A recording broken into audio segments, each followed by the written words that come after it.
ladies and gentlemen. Welcome to the brand new video series of Crusader Kings 3 here on the Lord Master channel. Obviously, my name is Lord Master, and this may come to you as a bit of a surprise, even though I had announced it a couple of days back, as I was finishing the previous video series, which was Imperator Rome, Saba, that has been recently concluded. And now I am very anxious to start a new video series. Originally I was going to wait until October to do a new Crusader Kings 3 video series, which would also feature the upcoming Roads to Power DLC, along with a flavor pack that's going to come from Rice, which will be set in southern Italy with Sicily. That will be the video series after this one. Now, this video series is going to be focused on Africa for once. I mean, the last time I did an African playthrough wasn't really an African playthrough in the sense of who I was playing as culturally. Because last time I played a playthrough which was in the African continent was mainly in Northern Africa, as of the Sogdian culture, which seems like, what the hell is a Sogdian doing all the way over there in that part of Egypt and such? So it was more of an Egypto-Sogdian series with a bit of Maghreb, Trans-Saharan playthrough to that. I mean, that was, a lot in itself. Especially when looking back. So, this time, this playthrough will be set in southern Nigeria as part of the Niger Delta flavor pack, Heirs of Oduduwa. And this playthrough will also feature the new DLC, Legends of the Dead. Words of your deeds spread far and wide. Write yourself into the annals of history and build monuments to your own glory. Weave the rich tapestry of your legend, and craft the tales that will be sung about you for lifetimes to come. Now, I heard a lot about what people had to say about the DLC, which was mostly mixed to pretty negative, but for me, I really don't have much an opinion on that, since I didn't really spend enough time with it as much as I was just wrapping up the previous Crusader Kings video series with the Zunbills, and then focused on Imperator Rome for the time being. And now I'm back here and doing a very different playthrough with a very different culture and a very different religion that basically I know most of my viewers tended to be Americans and Europeans. So I'm sure they don't even know about what I'm doing down there. It's just something that fascinates me, and wanted to play an area that has a bit of a flavor to it. Since I wanted to do an African playthrough for some time, I was thinking East, but I'm thinking, no, that can wait for a future, whenever there's more flavor in that region. So why not the lesser known Western Africa, the other side of Africa, and such. So I will be playing as Ooni Ila of the High Chiefdom of Ile-Ife. That is in Yorubaland, which is in southern Nigeria again. And that's right around the same region, close to Lagos, the largest city of Nigeria today. So let's not waste any time here and get to this playthrough, as we'll be playing this man in the middle, even though he is wearing a shaman headgear, which is obviously steppe based rather than African based, but let the culture and religion speak for it.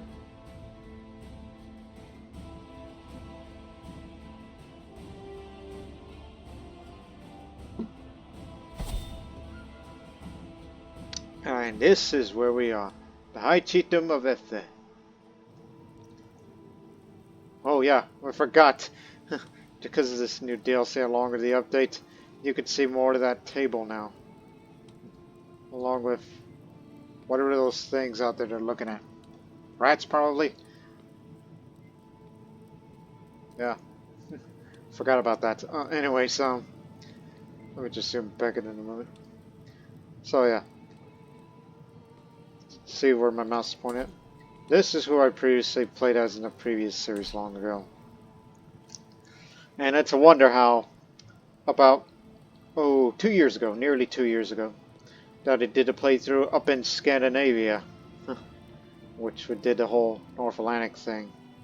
And now to the opposite side of the globe, way down south, though it's not the southernmost. And also bearing in mind, ladies and gentlemen, I'm also playing with a bit of a map overhaul mod that's called Ibn Battuta Legacy. Yes. Because it does make some map changes in certain parts of the world, including down in sub-Saharan Africa.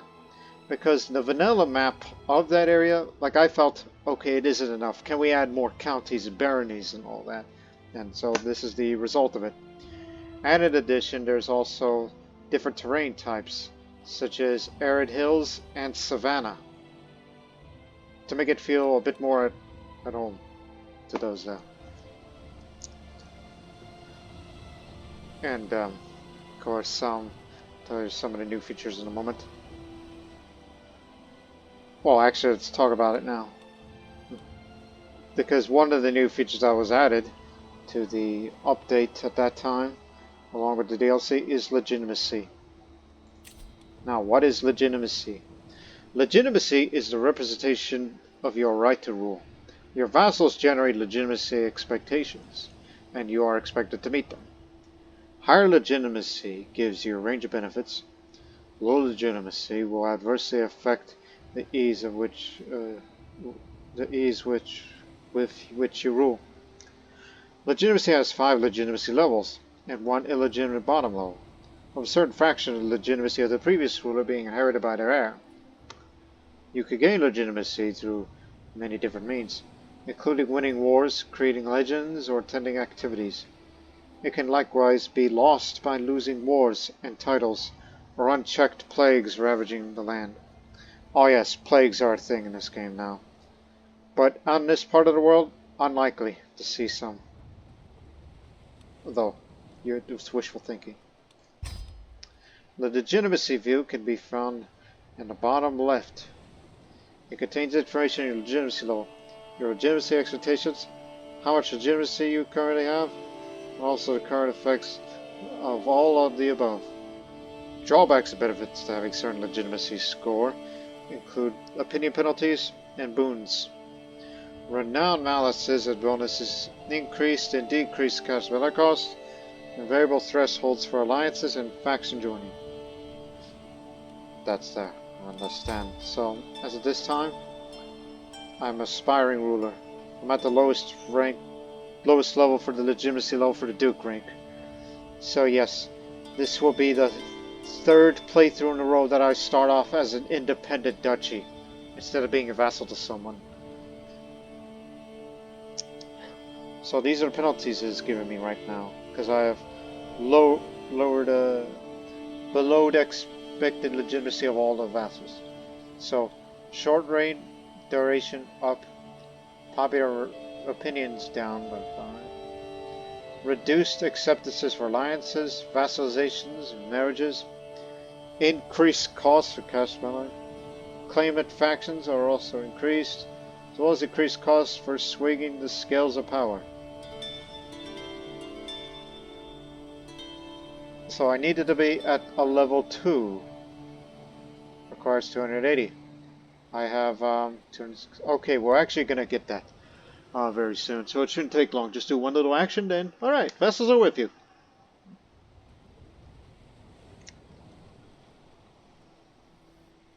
Yes.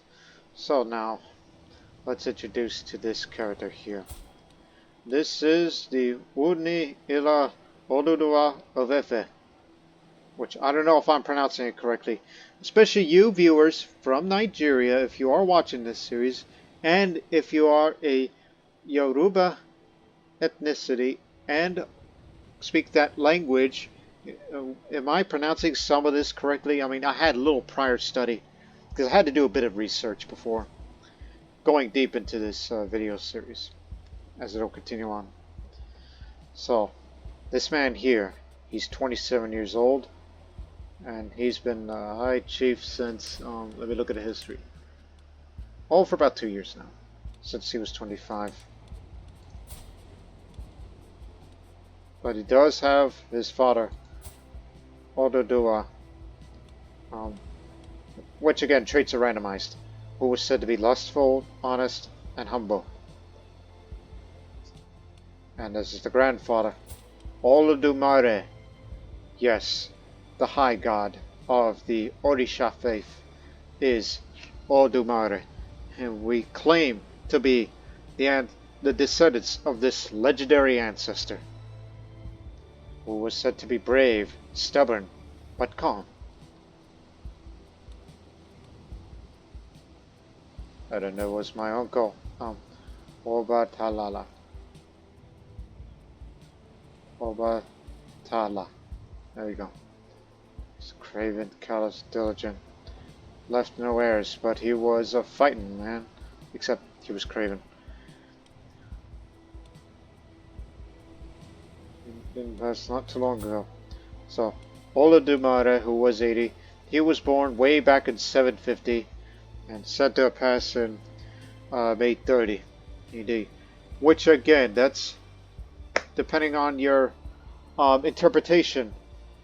If Olodumare was a high god, creator of some sort, whatever. I mean, I did a little research on the pantheon of it. So, like, was this him in human form? But nevertheless, there was Oduduwa, which is the house named. The house is named after him. In which our house motto is, it's randomly generated. It says, "Wisdom over ignorance." Sounds good.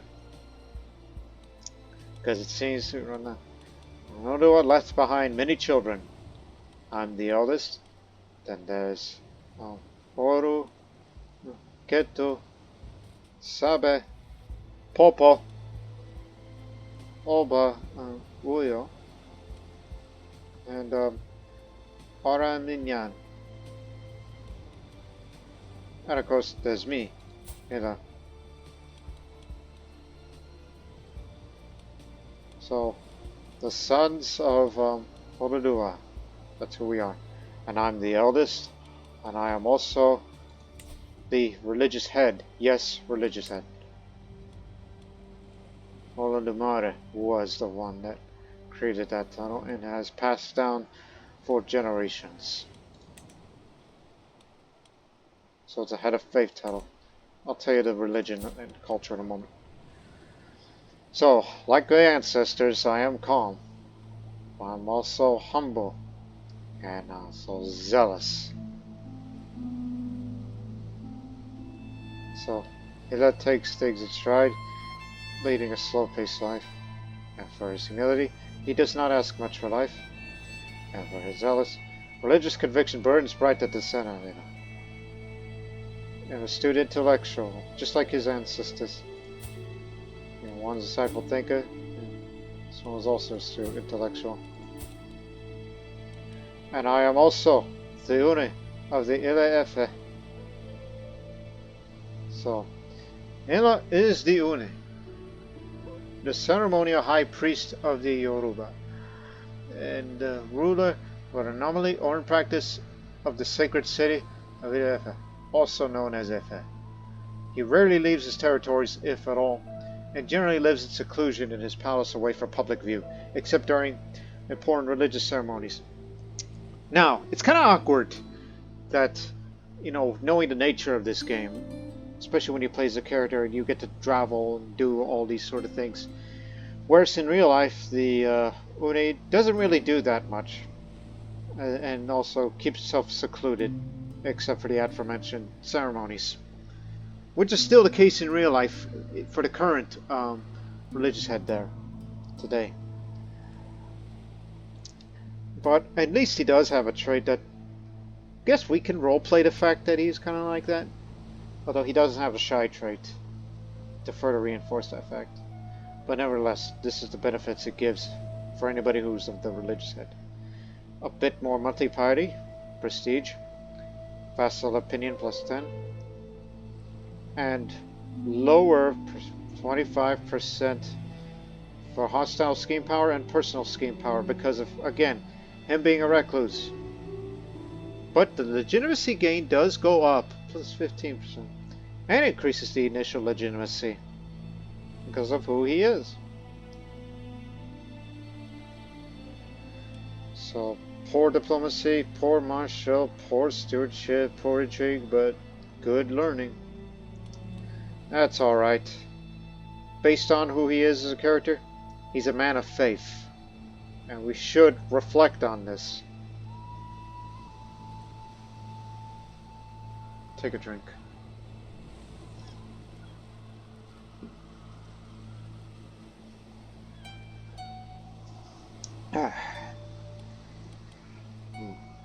So, what is the Orisa faith?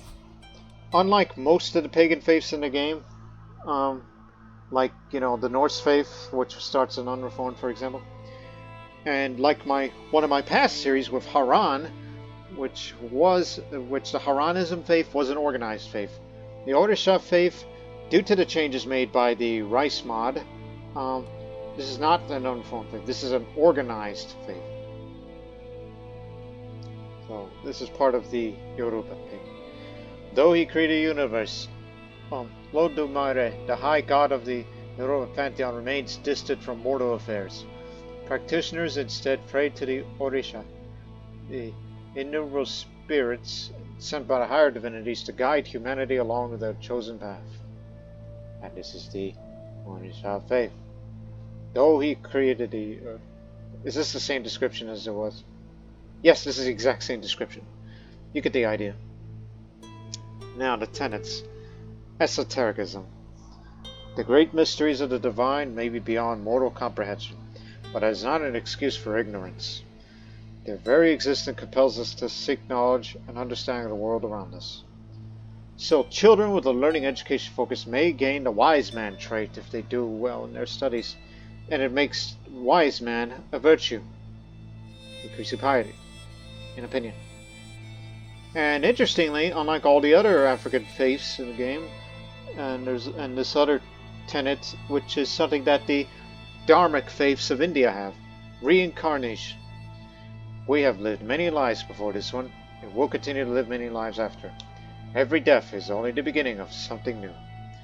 So this gives us county conversion resistance, and children have a chance of being considered as the reincarnation of an ancestor, giving bonuses to piety and opinion. And obviously this character I'm playing as is not the reincarnation of Oduduwa or Olodumare, no. It's just a grandson of the creator of the universe. And there's ancestor worship. Our ancestors watch over us from beyond the grave, guiding us and showing us the way forward. For this we must respect and honor them. Prestige from a level of splendor for newborns, plus 100%. Same for those when getting married. Plus 50% max of long reign opinion bonus. And characters faith gain an additional bonus upon successful completion of the pilgrimage. Its sins are impatient, arrogant, and deceitful, while our virtues is patient, brave, just, and wise man. It's a male-dominated faith, obviously, along with pluralist, but what makes this unique, different than all the other pagan faiths in the game, is its lay clergy. Unlike all the other faiths, like, say, Inuit, Svatambara, I'm just drawing a bunch of examples. Kurmasta, they all tended to be theocratic. But it only has, same goes for Catholicism. It only has one thing in common with the Muslim faith, and that's lay clergy, and that's what the Orisa has, because I'm the religious head here. So, any devoted follower is more than capable of understanding, following, and preaching his doctrines to our faith. So secular rulers directly control their own temple holdings and get all the associated benefits.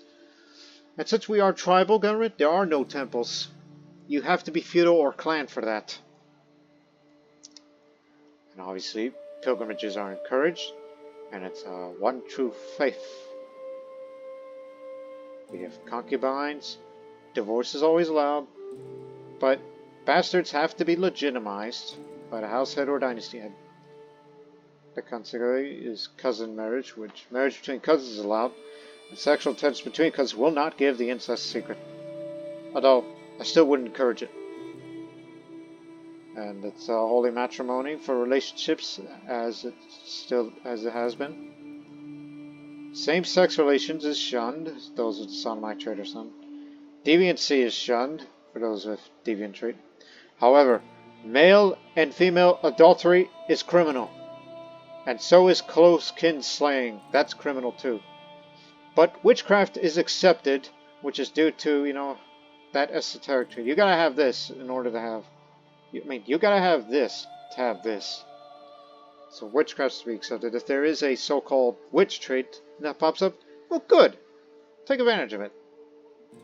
The view on nudity is none, because adherents wear clothes. The clerical function is control. The gender is either. So men or women can be granted a temple holding or serve as chaplain. Clerical marriage is allowed.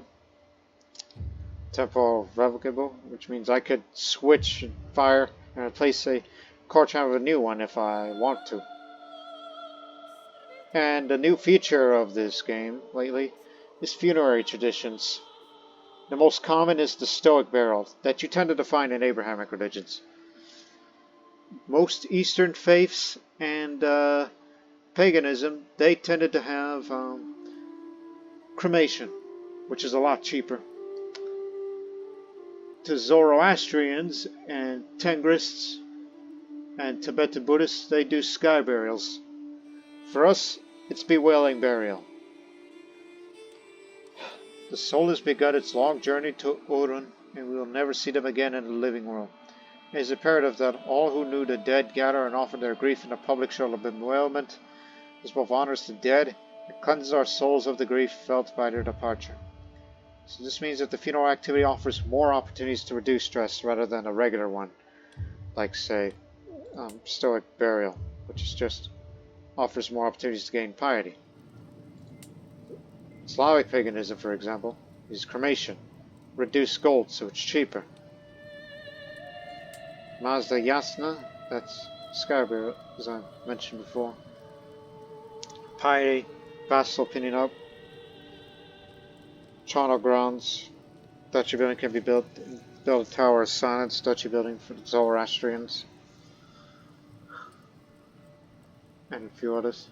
But however, there is such thing as mummification, and there's only one faith in the game that has that, and that's Sacramentism there. So it costs more gold and yields powerful artifacts at the end of the activity. And no, Cushitic does not have mummification. They may be comedic, but they wouldn't go that far.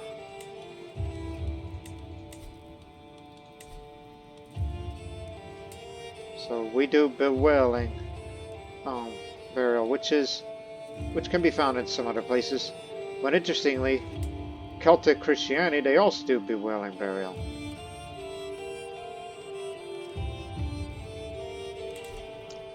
And now let's talk about our culture, which, by the way, you may notice already that there's a lot of independent tribes and all that in sub-Saharan Africa. And there's a lot of different cultures out there. And plus that I'm using Cultures Expanded mod. So Yoruba is our culture here. And yet it's another playthrough where I get to play as a culture with the spiritual ethos. While some cultures turn to war and others to worldly knowledge, this culture placed its trust in the only constant throughout its history, the divine. Spirituality is the only way forward in this harsh and uncaring world. Increased monthly piety, control growth, reduced faith creation and reformation costs, but minority vassal opinion due to different culture would be down a bit. We're of Lower Niger heritage.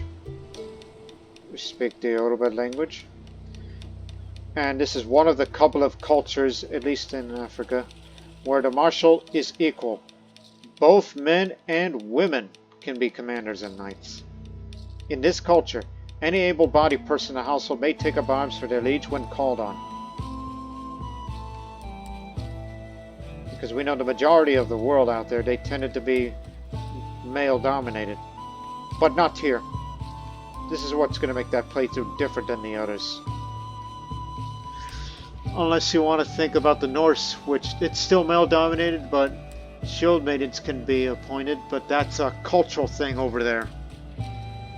We don't do shield maidens around here.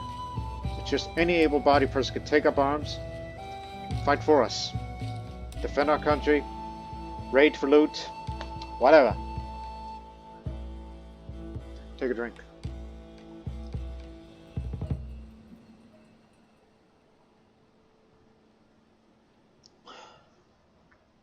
So, this is our traditions. And our religion may be male dominated, but this part here and this here is what cancels that out. Equal inheritance. This culture has a history of rulers dividing their lands between all their children, even those who would normally be excluded. So the gender law is equal. Can enact, but it's already enacted at the beginning. Philosopher culture. This culture promotes thought and self-reflection. So children are more likely to get the pensive trait, and children are less likely to get the rowdy trait. Learning education traits and the scholar trait also gives cultural fascination and progress. And for all the Yoruba characters, learning per level of fame goes up. That's one. And monthly learning lifestyle experience plus 20%. So it's kind of similar to what I did with the Haran series, where we were more philosophical, intensive. Excuse me. 3 more. Hidden cities. Whether they are up in the jungle trees or protected by the organic maze, foreigners may not even know that this culture's cities exist, let alone have a clue how to besiege them. Fort level for tribes in the jungle terrain plus 1. Fort level for castles in the jungle plus 2. All of the characters, much reduced danger in jungles when traveling. All of the counties of its culture have development growth in the jungle plus 35%. And all of its holdings, building and holding construction costs in jungle reduced 10%. Bush hunting.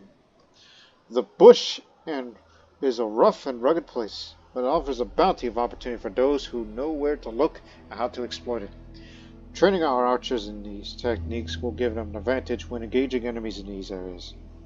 So we can recruit bush hunters as men-at-arms, which is a different type of archer, which they can fight in jungle, forest, hills, and arid hills.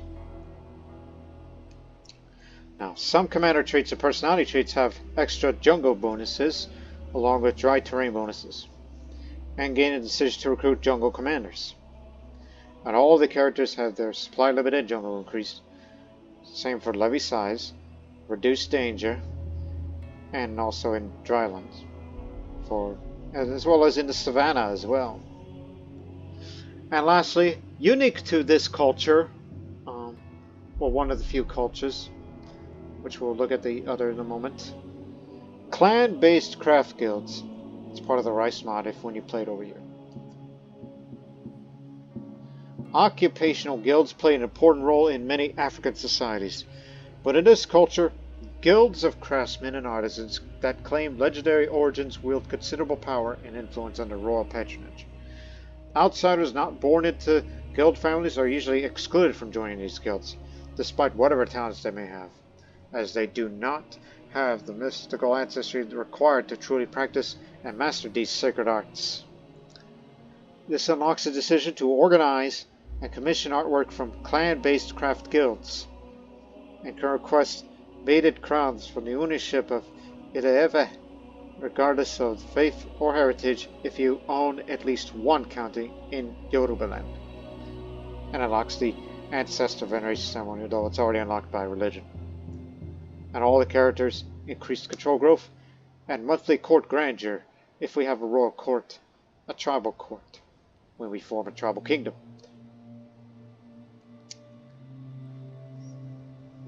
Now, what is craft guilds you talk of?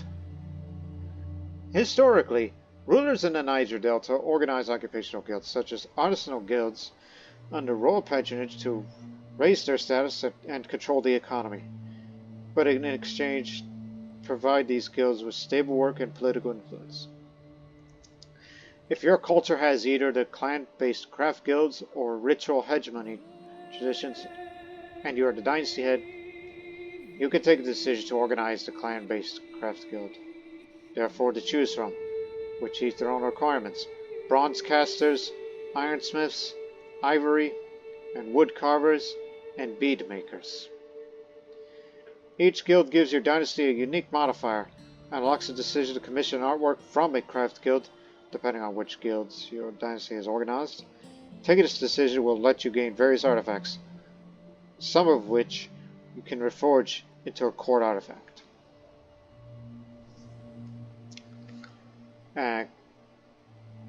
What is beaded crowns?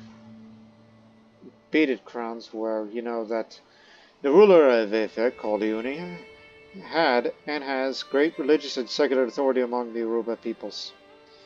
Historically, monarchs in the region would travel to Ile-Ife to be crowned by the Ooni with the special beaded crown of Oduduwa, a deity and progenitor of various Yoruba and Ila kings to legitimize their rule. In-game, the Ooni serves as the head of faith of the Orisa faith. Rulers who follow a faith of the Yoruba religion or those in the region who meet other requirements can take the decision to travel to Ife to request a coronation by the Ooni. After you select the gift to offer to the Ooni, they will decide whether to accept it or reject the gift. I guess that's me. If I am one myself, which I am, I can receive gifts and crown rulers conversely. Although I'm not a callous, if I were to roleplay the fact that I'm a callous person, or if I have a rival I don't like, I'm not going to give it to him. If you follow the faith of the Yoruba religion, you'll be stuck with the modifier, not crowned by the Ooni character modifier, until you get the Ooni to agree to crown you. So basically, any of those who are not me, this is the penalty they get. Reduced piety, prestige, lowered opinion for people of the same faith, vassal opinion, and popular opinion. If you're not crowned by me, people like you less. If I crown you, this gets rid of it. So I'll be prepared to take up any offers, say, hey, give me coordination. And since I'm a nice person and I'm zealous, I'm all for the faith, so I would be willing to do so.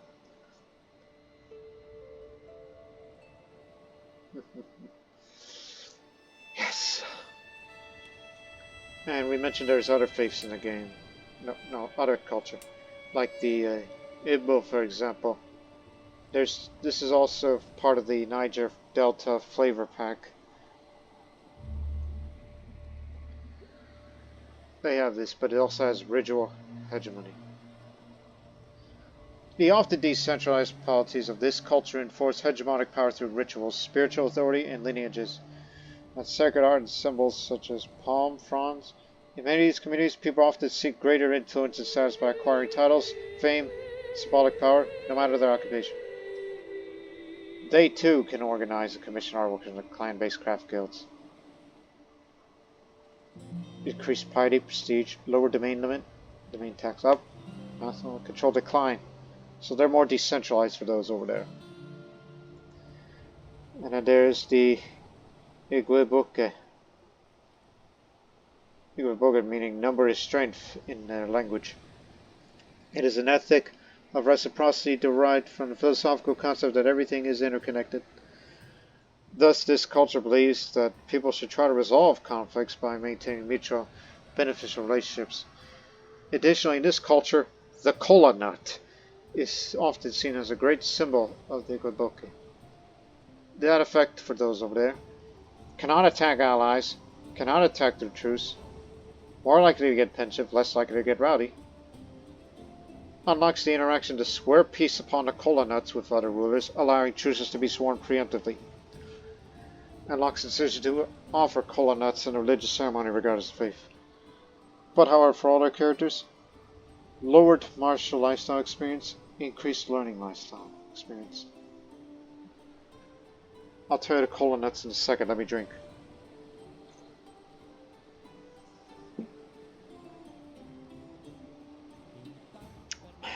Although cola nuts are important throughout Africa, nowhere are they venerated more than the Igbo people. Thus, rulers who follow a faith of the religion or of the culture that has that tradition have access to two special features related to cola nuts. First, you have to access the character interaction to swear peace upon cola nuts. This allows you to pay another ruler some prestige of piety, depending on your rank, to get a truce. Second, you'll be able to take the decision to offer cola nuts to potentially gain various beneficial or not so beneficial character modifiers. If they ever offer cola nuts to me, I'd be willing to accept. We're not an aggressive people. At least, not yet. That depends on who's the ruler. Or depending on what my vassals are doing. But at least there's acceptance between us, as we have the same heritage and language. Well, I don't know about language, but you get the idea. This is what I mean by they're decentralized and we're more centralized over here. It's been over 35 minutes, so let's get this series started properly.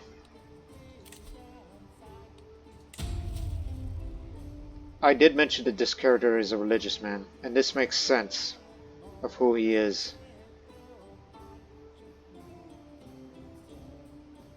Piety should be the most important thing. So, since he is zealous and he is calm and a man of the faith, we should focus on theology. Again, I'm going to be a bit more roleplay intensive. I mean, this playthrough here, I'm going to do it a bit similar to Haran and Sri Lanka, where I'm not going to be too expansive and more focused on here, especially exploring on this part of the world that hardly anybody knows about it, unless you are from Nigeria or of the Yoruba people. If you viewers are from there and are watching this, and so I'm basically trying my best to educate those who may not be familiar with this sort of thing. So this is why I decided to do that playthrough in the first place, because I want to give them the spotlight that they deserve. Because I tend to play as minority cultures or lesser known cultures or obscure faiths that hardly anybody in the world knows about, like Zunist, like I did. You know, it's a bit known to the Crusader Kings community, but not necessarily this. And based on what we learned, they are not a minority culture, nor they're a minority faith. They are a lot numerous than you think, and still are today. Even though many of the Yoruba people are Christians today, with some Muslim and some still with the old faith.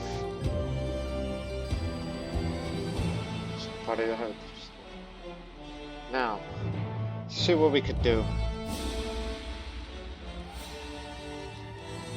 I mean, I would love to organize a friendlies guild right now, but it does cost money, and it'll cost additional to commission. So I'm probably gonna need to, get some more cash. You get the idea.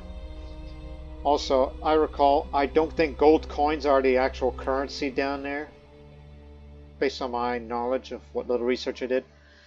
I think it's beads is the currency down there, if I'm correct. Although they did have interactions with the Trans-Saharan trade, which is something we ought to focus on a little bit with time. And since I'm a recluse, and thankfully that this character has the calm trait, I am going to meditate in seclusion. Only through meditation we can come to understand the true nature of the universe. Though it means neglecting my other responsibilities. By retreating into seclusion for meditation, I may learn more about myself and the universe I inhabit. May lose stress, gain a trait, or increase learning skill. Embarking on an inner journey through meditation is no trivial thing. Many preparations will need to be made, least of which is deciding where shall I retreat to. The location I choose to meditate in will heavily influence the outcome of my journey.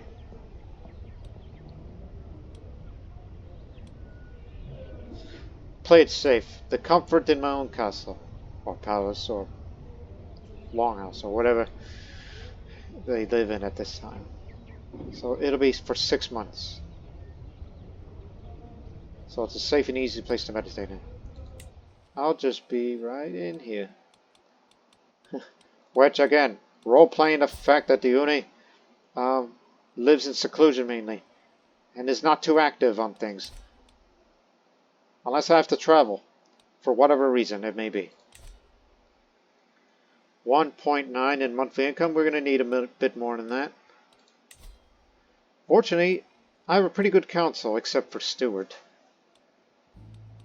All of my nanas, which is count.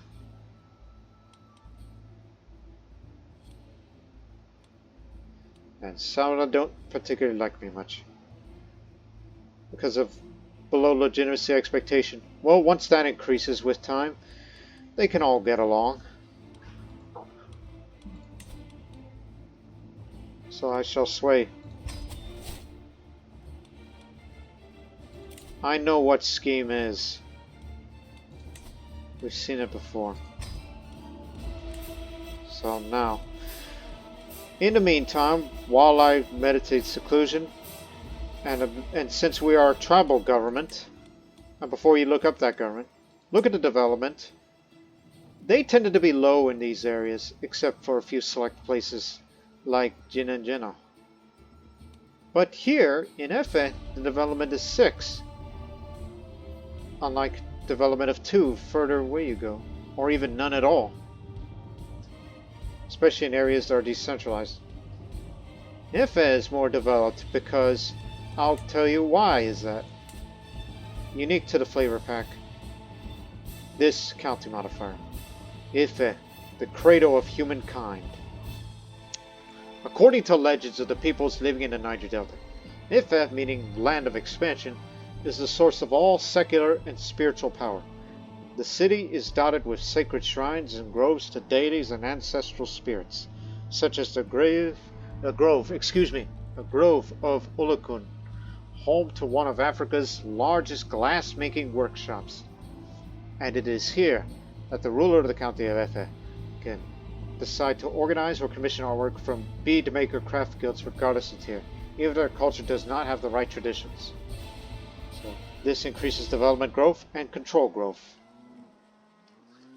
Although there's no development growth right now. And we do have a longhouse here. It's a gathering hall. Reduced cost for hosting a feast here, giving us levies, control, and a bit more prestige. Other areas, we do have sparring grounds. And there, none. We should save the money to build a building to, build markets to increase the tax income. And we mentioned before, we're tribal.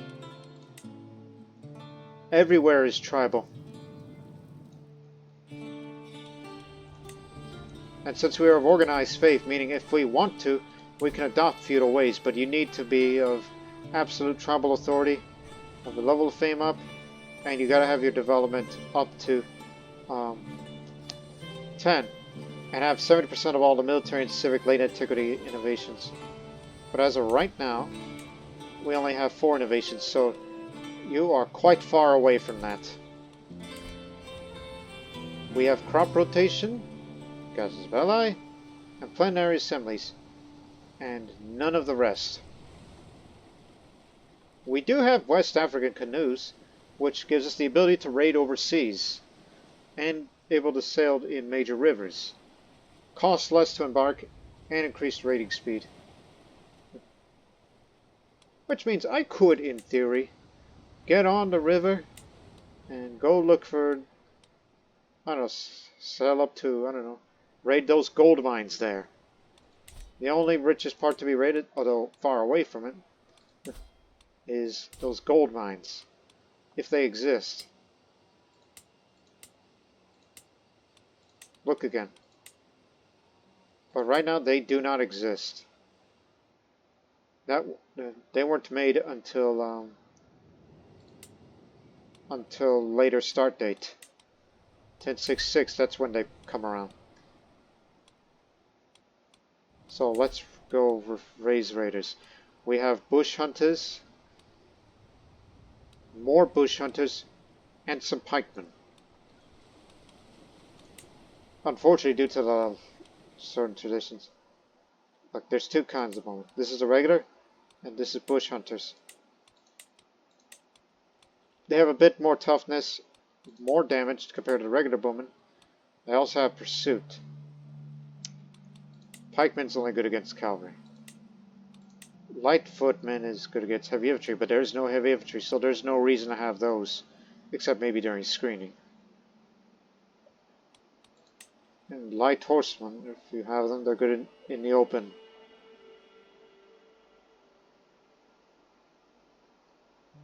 So we should consider having those in the future whenever we have more prestige. Station them.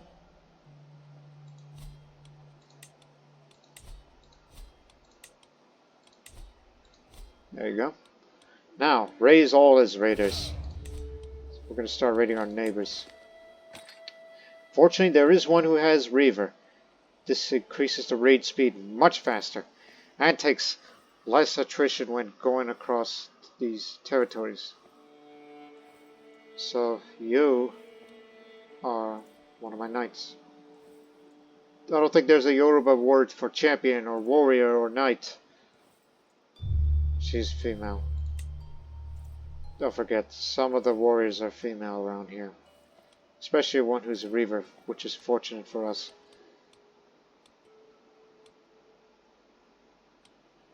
All these are independent entities, ready for the taking. So you're first. While I meditate, raiding season begins. Let's go. After 47 minutes, playthrough's officially started on the move.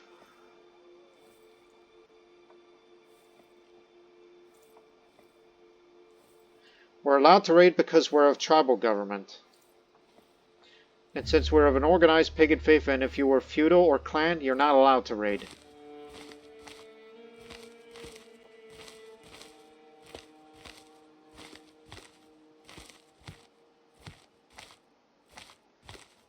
So 500 bush hunters with 100 pikemen. If we encounter any possibility of light horsemen out there, light cavalry. And it seems we got some pretty good knights out there. Skill-wise, to start off with.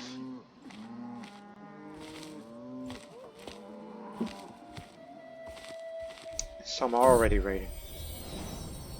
As the Ooni of Ile-Ife, I am seen by many of the Orisa and people of Yorubaland as a ruler of a great spiritual significance.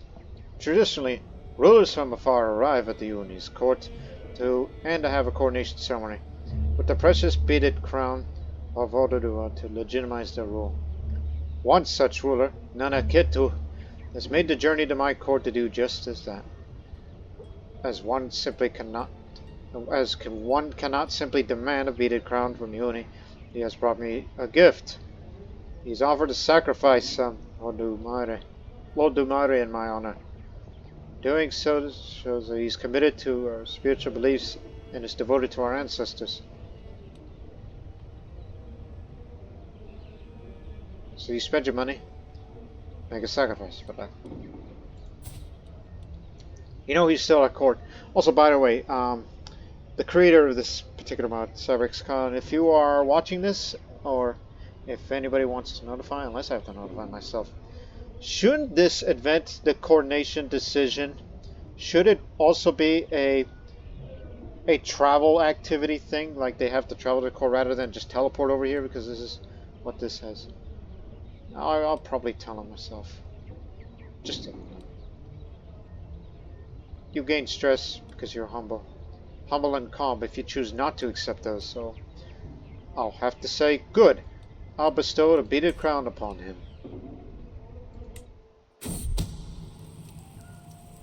We've seen these before. This is just to let you know how much it'll cost when you reach development 10. But I don't think you have to worry about that much because development gain will be very, very, very slow in my realm. So thank you very much for the information.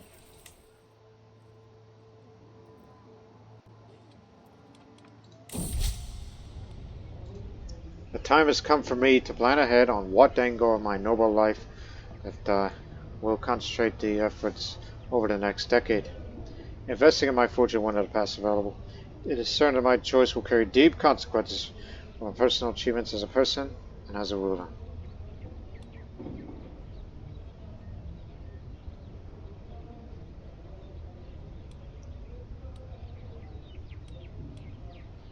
As a man of religion, I will focus on my piety. Lose stress because you are zealous. So this increases it big time.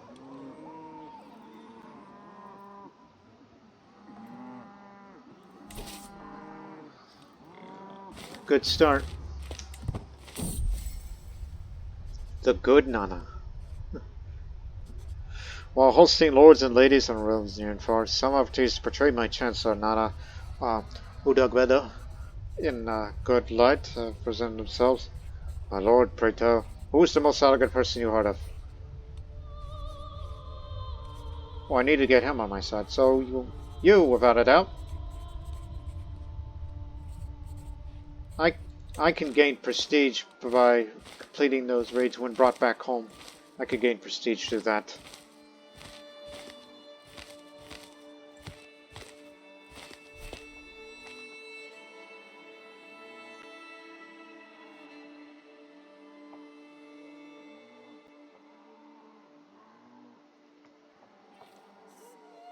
Move out. You can move a bit while you... Oh, good. Son and heir. Which means you can ransom to gain a lot of gold out of this, so... He doesn't have 50, but just give me everything. All that you got.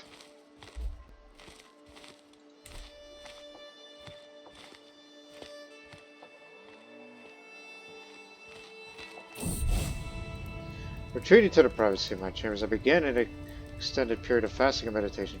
Unburdened by the tried concerns of everyday court life, I soon found myself spending more time just to join the simple pleasures of life. I'm glad I took the time to do this. I had to do that because it improves skill meditation. Keep doing that a few more times before you go out in the forest or jungle. Because the terrain does vary. Parts of it is forest, others is jungle.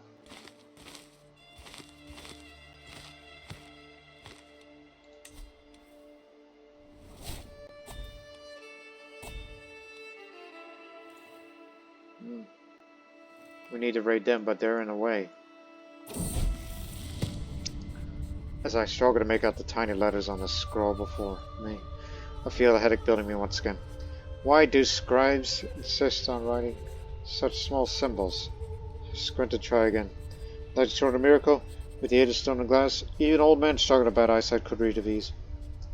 In fact, now that I thought about it, when I was doing a bit of research in this culture, at least at this time in 867, did the Yoruba culture had a writing system or no?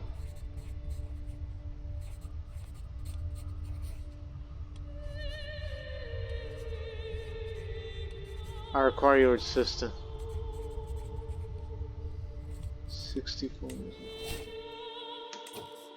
Go. We'll fight them, and then we'll raid them.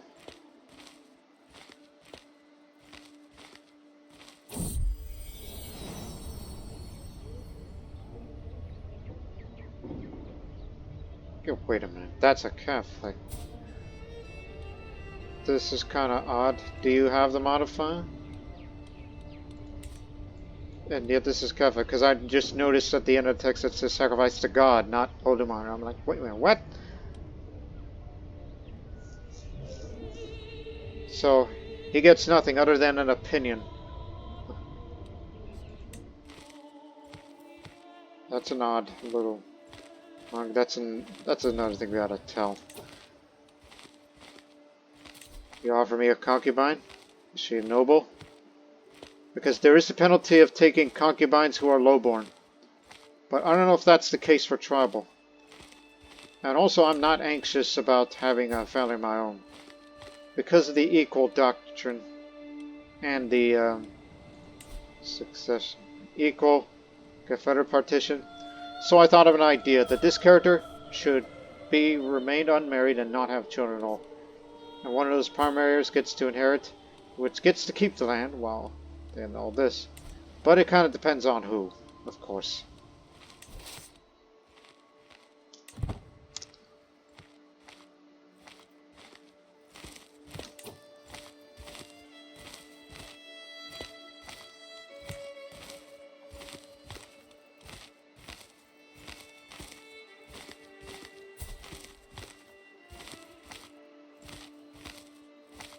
Oh yeah, I forgot.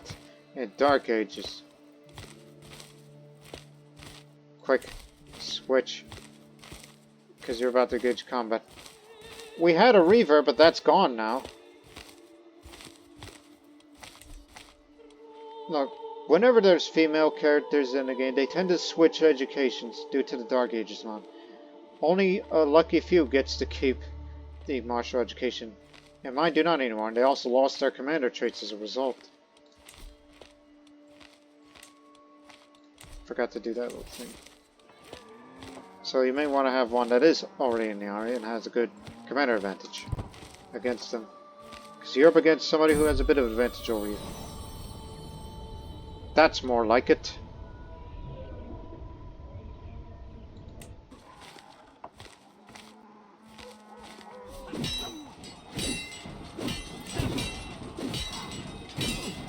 Now we have a bit of advantage over them. Easy. Now we get to raid them.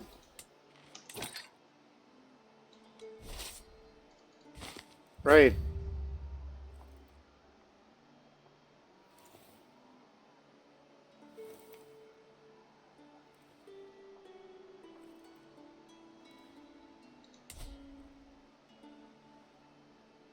What's going on? It's like, yes, they're being raided by me.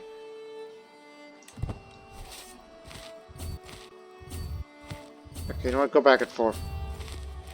I don't know what's going on.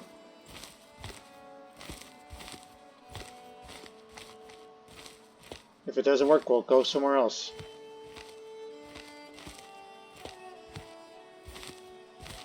Okay, try another location. Apparently I can't raid them. We were earlier. Let's stove on. So just accept any offer of coordination. Basically. Oh, not again.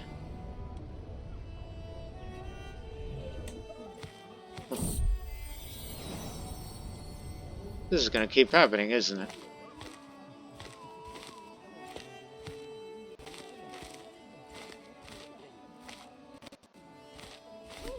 So for now on, anytime that event pops up, just say yes to all.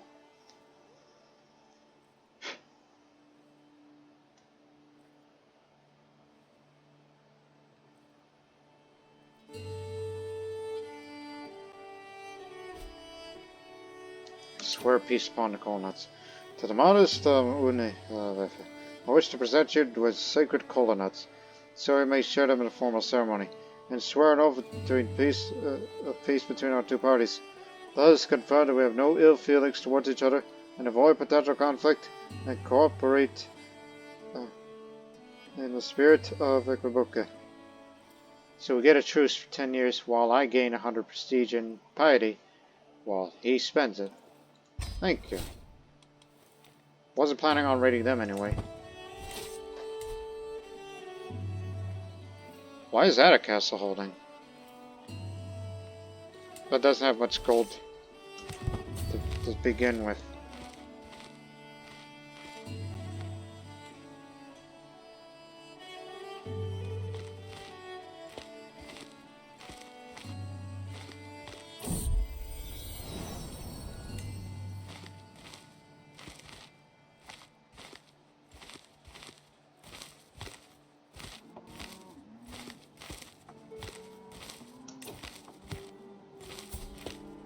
Oh, lost it too?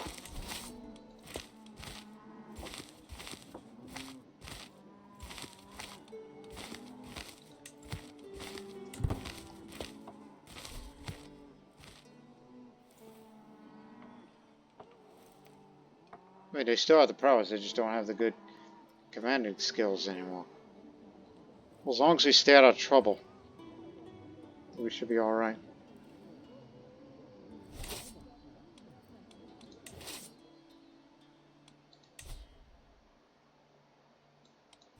Okay, right there as well. And then there. And try to come back. I hope nobody raids my territories, otherwise I'm gonna be mad. Well, I can't be mad, I'm a calm person. You get the idea.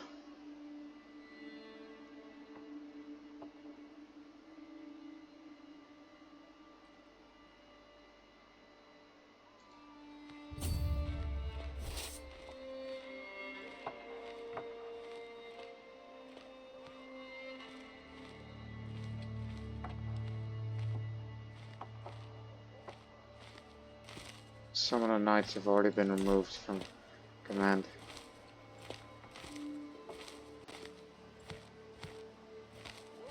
That could be the factor.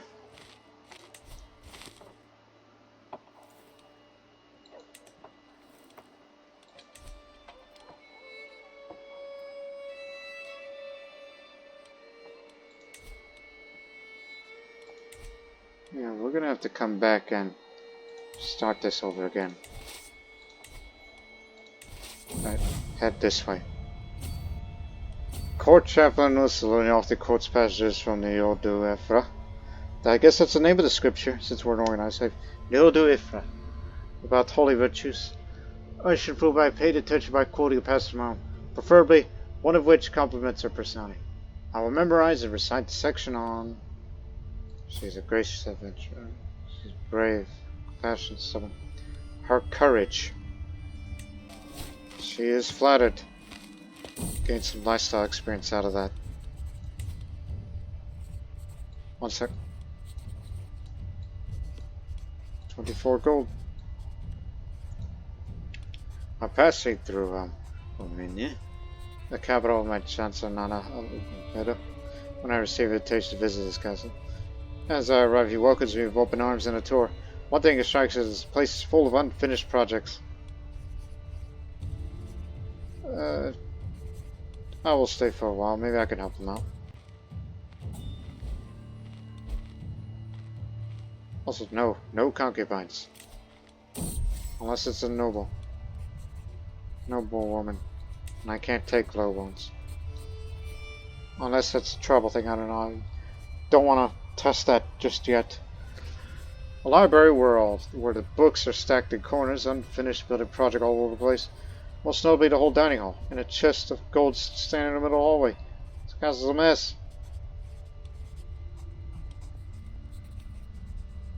The books, the 4 books. I'll attempt to clean up the library. So it was 75% chance that everything is sorted out and fine, 24% chance I mess it up more.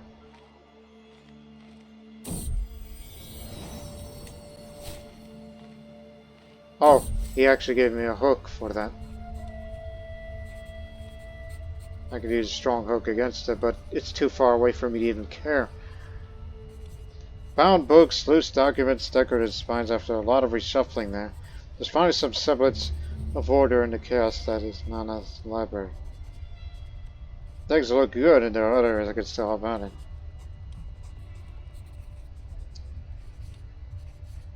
I don't want to risk these two, so it's time for bed. I'll leave it the first thing in the morning.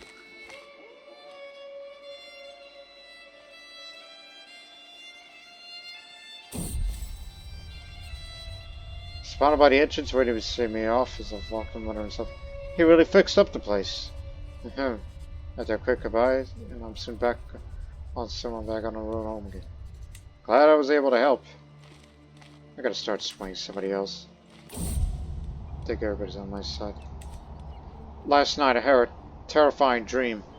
Demons in the service of Ajogun, or Ajogun, or how do you say that?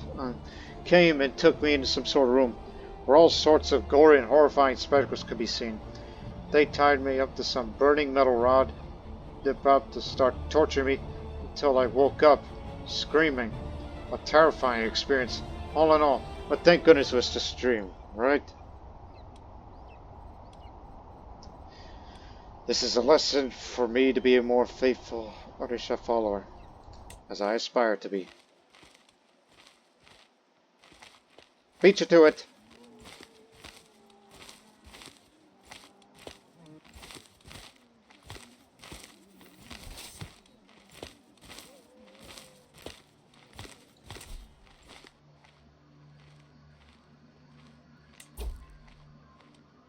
Sun and air again.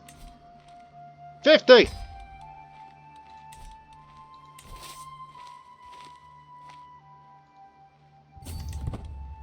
head up there. Nobody's disturbed that.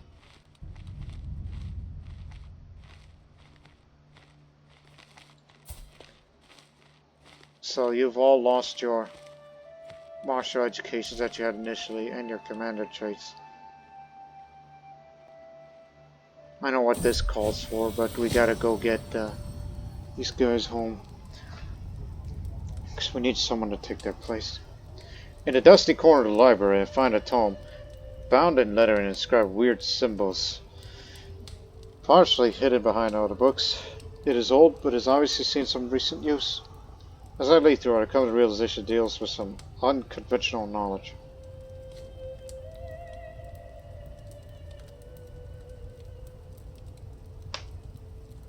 Interesting. I glance around before sitting down to read.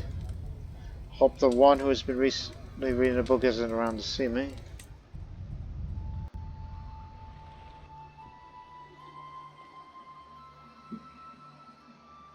Oh yeah, I forgot you can go upriver.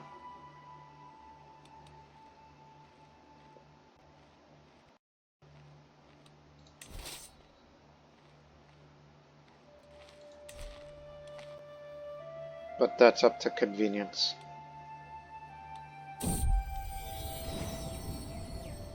That's proper.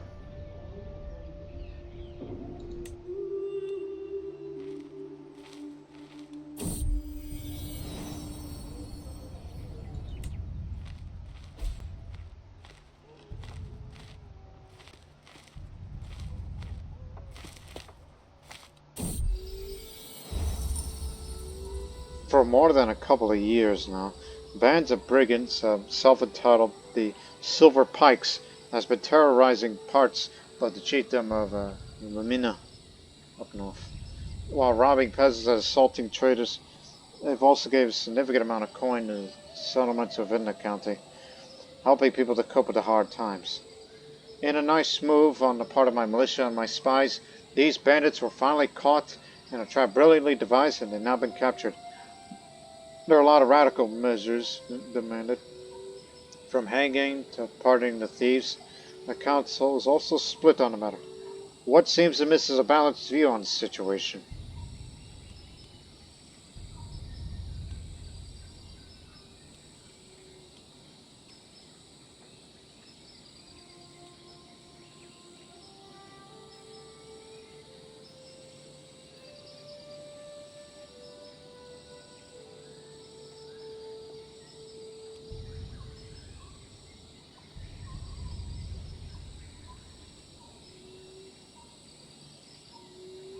You know, as I'm a calm person, there's a faster dread decay. So I'll decide to torture and hang them all. Torture the thieves in order to find the location of the loot of the last couple of years. After that, the public hating will be in the settlement of the chiefdom, and I was most affected by the bandits' actions. So there's increased dread, not too excessive, and I gain a bit of gold out of that, gain money out of that, and then justice served, and this increases the popular opinion. At the severed hands of brigands, the population response approves the harsh treatment given. I have my blessing.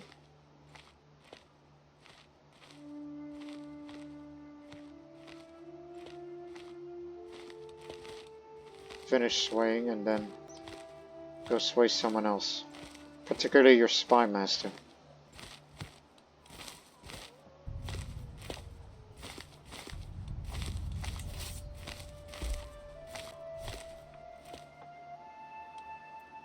Oh, this one's more fortified.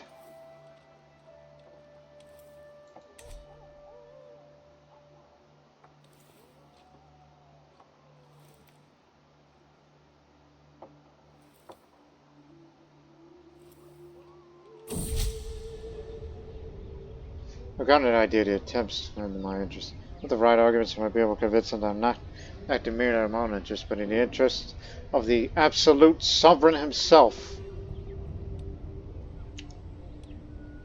I believe I can make a very convincing argument. 85% chance that he's convinced and I get a prestige, 50% chance that he sees through my efforts. He's convinced.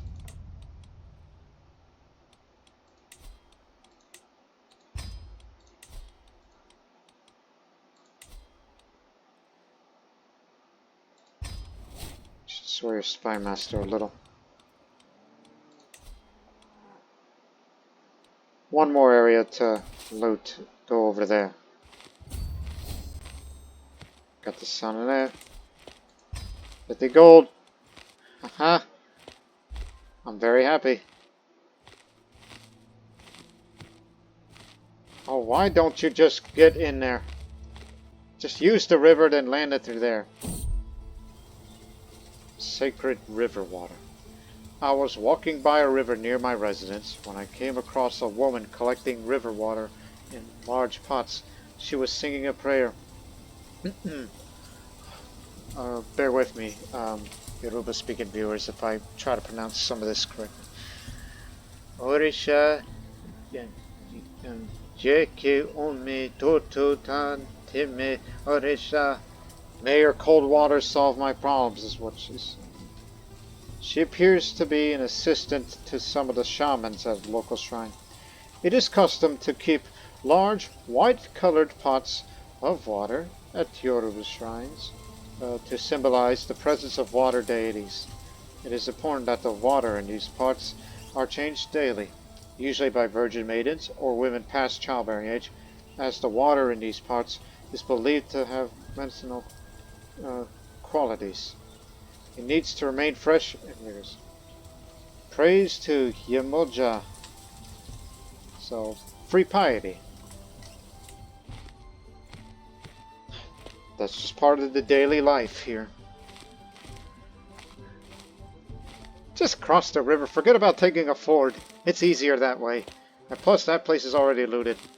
It's convenient.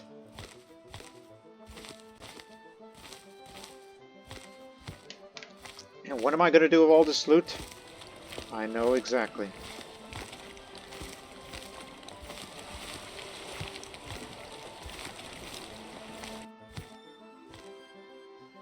Last place to raid, and the loot will be full, ready to bring it back home.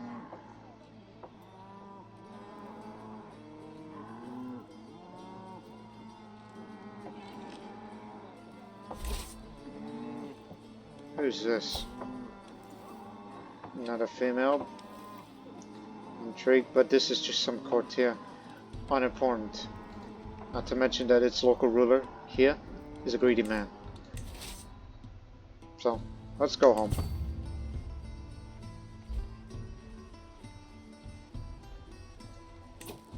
Unless you want to cross here, then land here.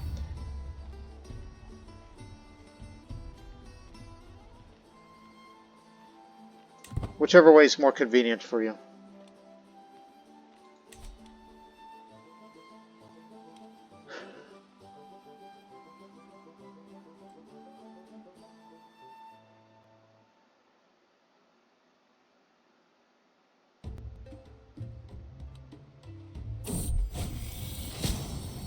Yes, I opened my eyes in the dark. I immediately overwhelmed by the honest feeling. Is someone watching me? Are you ready to embrace the truth, Ila? I sat up, suddenly completely awake. I looked around for the source of the unfamiliar woman's voice, but there were only shadows. Oya offers you her blessing. Will you accept it?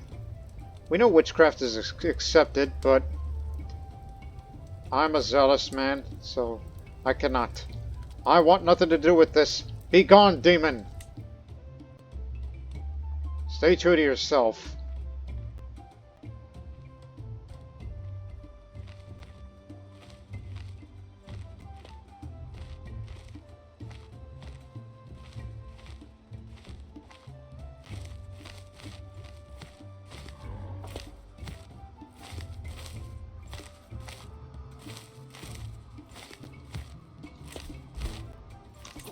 Alright, look at the loot we brought back.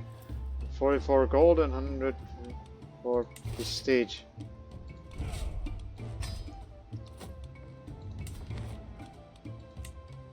We could spend it to build this.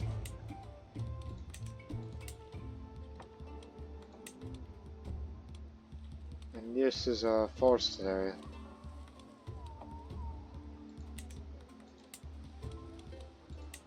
I would also build a war camp here.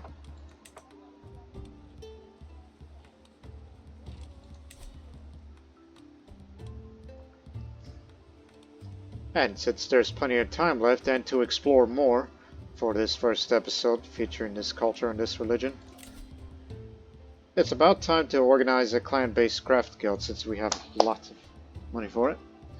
The Oduduwa dynasty is great, but could be even greater. To reinforce our power, we will formally organize the artisans living in our territories into royal craft guilds by integrating their pre-existing social networks into our political structure. We will both mutually benefit. So again, my dynasty will receive a modifier depending on the type of craft guild organized, which will also allow to take a decision to commission artwork in the craft guild for artifacts and other bonuses. So let us remind you people for the historical context here. The historical civilizations of Nigeria are famed for their art, such as the bronze work of Benin or the Yoruba beaded crowns, to the point they sometimes receive disproportionate focus in discussions of these cultures, even in academia. The craftspeople who made this artwork were oftentimes organized under formal guilds and attached to royal dynasties in this region. It enhanced royal prestige and control over resources, while allowing the craftspeople greater political power and influence. So I get 100 renown for this.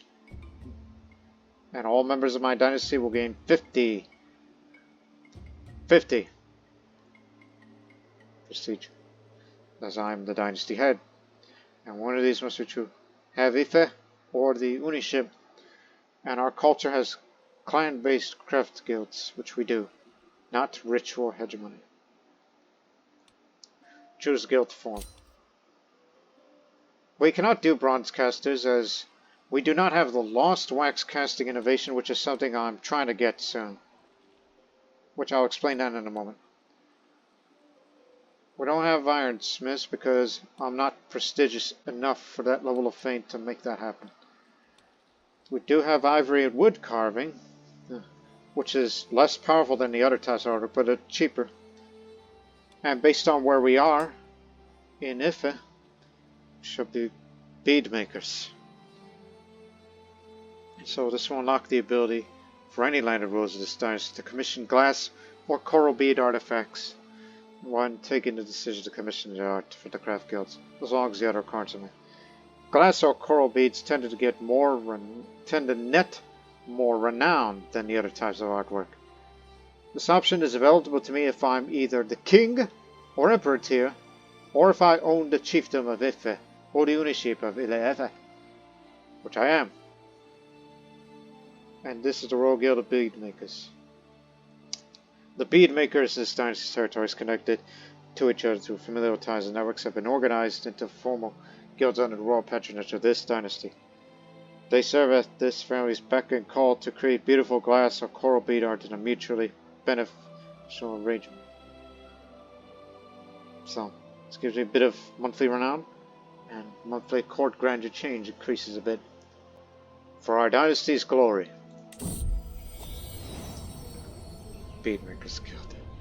As the Ooni of the High Chiefdom of Ife and the head of my Oduduwa clan, I have connections to many of the craftspeople living in our territories, whom we often work for. However, I believe that they could maximize their potential under our guidance. Thus, I deemed it prudent to organize the bead makers in our territories as a formal, organized guild system under our royal patronage. The Yoruba place a great emphasis on beads as a symbol of power and status, such as in the production of the beaded crowns or jewelry. Beads are typically made from either glass produced in some of the largest glass workshops in Africa, or in coastal regions from typically red coral. Having an organized guild system is good for both sides. Artisans have a steady supply of work and increased political power given their connections to us, while we could better manage and even profit from local industries, and patronize their art to enhance our dynasty status. Our dynasty grows ever greater. And we just gained our first dynasty legacy. And due to the new update here, there are 2 new dynasty legacies: Heroic Bloodline and Legitimacy.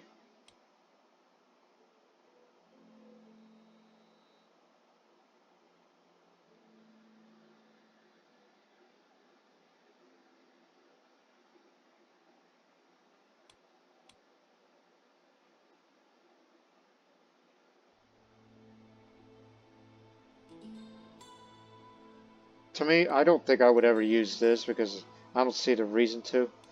And as far as Heroic Bloodline is concerned, there is one legend seed you can have, which is the Keeper of the Orisa Holy Site, because we sit on top of this holy site here. And this is how much it costs and how much it can promote it. But you gotta have Paragon of Virtue for it, which I could get it in no time. But the problem is, it's the maintenance of promoting it. Though there are other means. The other alternative, since we're in Africa, Trans-Saharan trade. Increased diplomatic range, less attrition taken in desert and desert mountains, increases the chances of Trans-Saharan merchants spawning in my court if my realm capital is located in Africa, and increased chances of getting a deal event, thus gold, when using the Trans-Saharan merchants travel option, similar to the Silk Road one that was used in the past from the series of Haran, Sri Lanka, and Zunbil.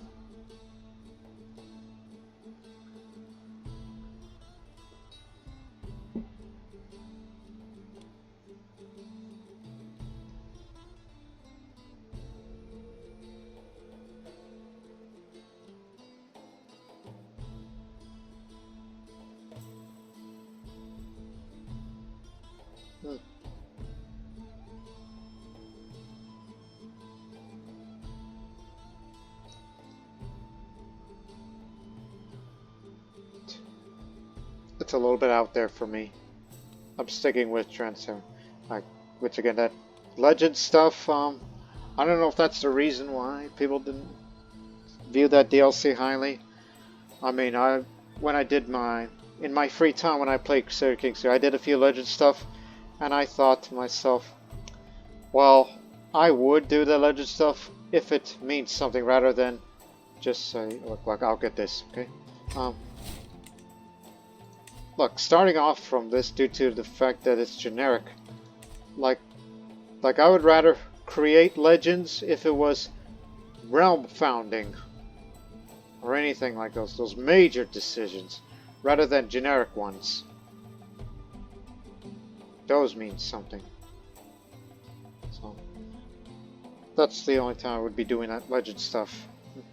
I don't know about the here and now, the future of having this, because it does give more piety, diplomacy for level diversion, for promoters piety and better learning, and what it'll do for the land, control growth, and popular opinion.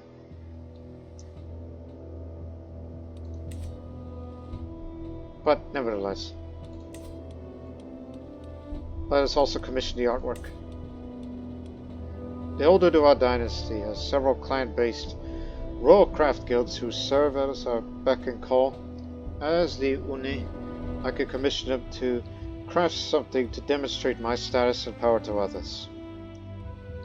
However, we'll receive an artifact of varying quality depending on which craft guild you've commissioned artwork from. So, do you have a commission of all these modifiers? And there's a royal guild of bead makers, and it'll cost you 50. That's plenty. Choose a guild to commission art from. We already said before, bead makers. So it provides renown, unlike other types of artwork. Bead artifacts will be made of glass, except in coastal regions, or will be made of coral instead. And artifacts that will improve diplomacy which is a bit needed. Notify the craft guilds. As the Ooni, I have connections with a number of the craft guilds organized under a great Oduduwa dynasty. We regularly commission works of art from these guilds, and in return, have a stable supply of work and increased political power. Today, I decided to commission some works of bronze art from the Guild of Bead Makers. The Yoruba place a great emphasis on beads as a symbol of power and status, such as in the production of beaded crowns or jewelry. These beads are typically made from either glass, produced in some of the largest glass workshops in Africa. Now that I made my official request, it is a matter of waiting to see what these artisans are capable of, and what the fruits of their labor will be. I look forward to it. I spent a great deal of wealth for this, so it better be good.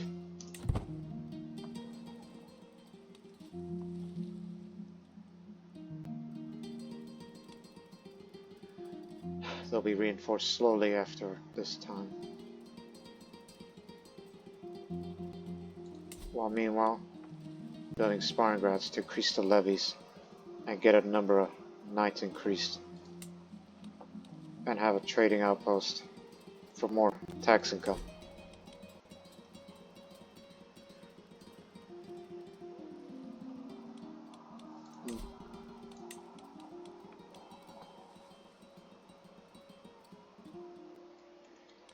Earlier we mentioned lost wax casting, which is what we're getting.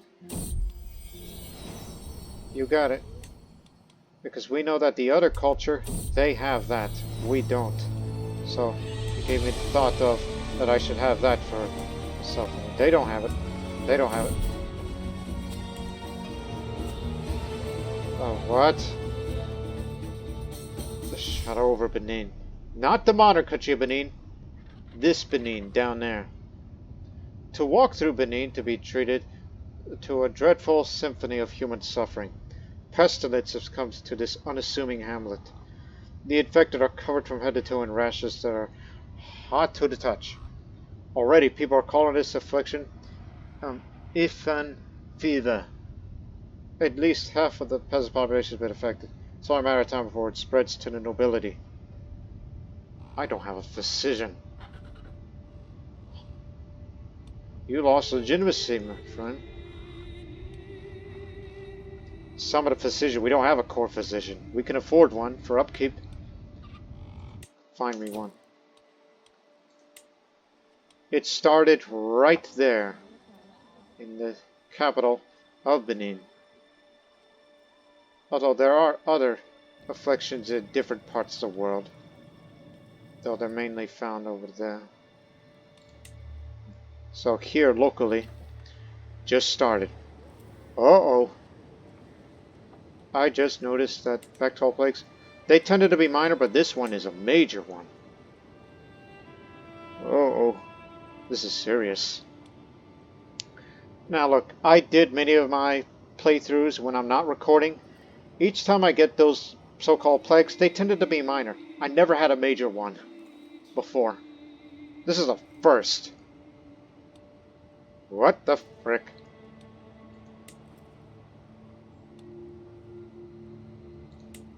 So I'm pointing you as temporary. Control the plagues right now.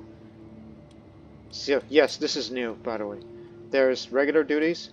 There's control plagues, which is to increase plague resistance. And there's advanced research to increase a bit of that monthly lifestyle experience. And there's, well, more piety gain. Which is something I would do in the free time, but given that this is going to be a major typhus outbreak, because for those who have it, that's critical penalty. And the elderly would be severe penalty. Oh. Oh my. People are going to die here. Are we cursed or something? This is all new. So, plagues are disease outbreaks that spread across the map, affecting both characters and holdings. When a plague is present in the area, the affected baronies have an infection rate that governs how severe their impact is. The plague seal can be found on the bottom right. The plague on the map is broken down into sections in the plagues panel. Realm plagues convey information on the plagues within your realm. World plagues inform you of plagues in the rest of the world. Nearby plagues chart the progress of plagues that are not near the realm, but are close enough to potentially pose a threat in the future. With this panel, relevant information is stored for each plague. It tracks the severity the plague is, minor, major, or apocalyptic, when and where it began, how many characters it has killed, and both character and location modifiers for baronies and counties. This panel includes information on the infection rate of each barony impacted by the plague. The infection rate will progress towards its maximum value at different rates depending on the intensity of the plague. It can be mitigated with plague resistance. How you manage to deal with plagues will govern not only how your realm recovers and subsequently prospers, but also how much your legitimacy you will lose as the ruler. I understand. And here's more information for you people not familiar. Plague resistance can be increased in multiple ways, like building hospices and channel grounds to give innate bonuses to plague resistance for the county or barony they are built in. Other, less permanent options include court physician tasks performed by the court physician, decisions, or events. As plague resistance increases, the infection rate of the relevant baronies decreases. While it is unlikely you will be able to fully stamp out a large plague just for taking measures like these, reducing the infection will help reduce the general devastation to your realm.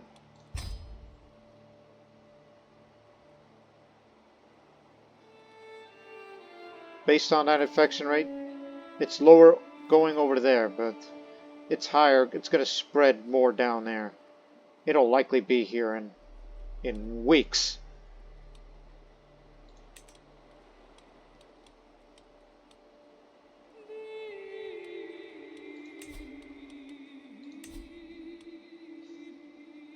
And you know, I'm always a man in seclusion, so better make myself a close family versus the plagues, so we gotta enter seclusion. A great and deadly plague is on the horizon, though many will die. I cannot allow myself or my loved ones to be counted among the dead. I must retreat to the outskirts of Kabal's seclusion, safe from the miasma of plague and disease. So we'll be secluded for the next 5 years, and oh God. Oops, sorry. Carried far away from the stink of the capital's hot late at night, I and my family may remain distant from the people of this realm until such time has the right to emerge. Communication will be limited, and my throne will feel empty. Those should remain safe from the death and decay beyond our 4 modest walls. Lock the door. Choosing to travel at any point during your isolation will end your isolation. So, this knocked down my legitimacy level back to the way it was at the beginning of this series. At the beginning of this episode. You can isolate the capital, which you'll lose legitimacy a bit more. So with the plague looming over our capital, there's one possible measure to remedy it. Reinforce the walls and close the gates and throw the keys. I don't think we have keys when you think about it of the setting. Control will be going down, but it will most definitely increase the plague resistance around here. Because I would hate for Ile-Ife to lose its good development.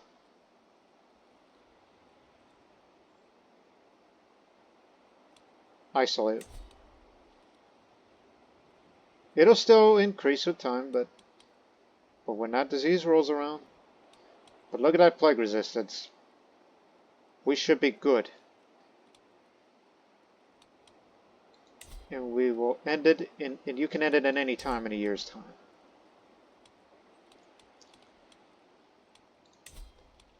Well, meanwhile, I gotta meditate in here.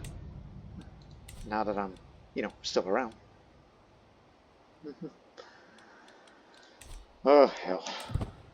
Watch.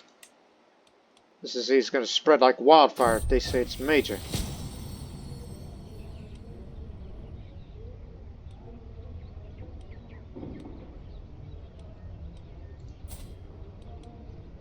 An herbalist and a physician. Compassionate, zealous, but gluttonous. Alright, she's excellent. She could most certainly help us out with this. And that also means you can definitely resist that plague thanks to your high aptitude. There is no way it'll reach our capital now. Watch it look one more time. 60 plague resisted. Because I'm too damn paranoid about something that is going to spread like wildfire. The Ile-Ife fever. Early prevention. The dim flickering light of Adeola's infirmary illuminates the scene as the physician lays out the plan of attack. I have a number of observations regarding the Ile-Ife fever. Chiefly the way peasants are tormented by the camp fever like I'd never seen before. It is my opinion that this plague risks destabilizing the entire realm and decimating our people and crops if we do not take radical action. Ultimately, the exact strategy for preventing this spread of this plague is mine to make. Soft approach is best, because I think we're resistant enough. It would seem that the moderate approach has been proven successful, with the slow in the spread of disease symptoms among the commoners, though the impact is quite minimal. It should at least grant more time to work on a more permanent solution. Wonderful. As I've really needed. It's high enough for the resistance.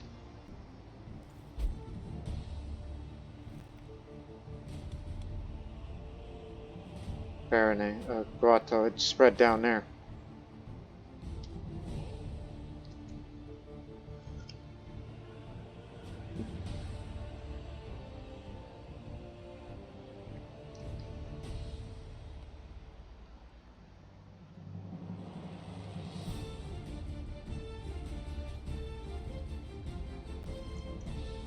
Oh yeah, it could spread along the coast now since it's reached the sea.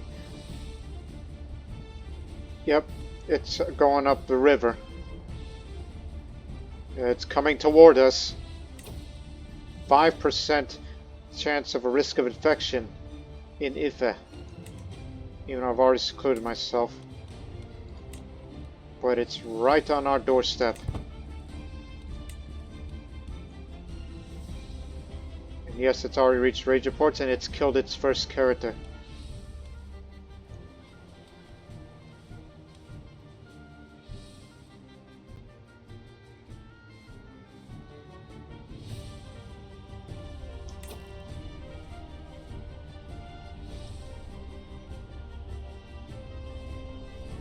In order to mitigate that, you have to improve plague resistance, which is something we're trying.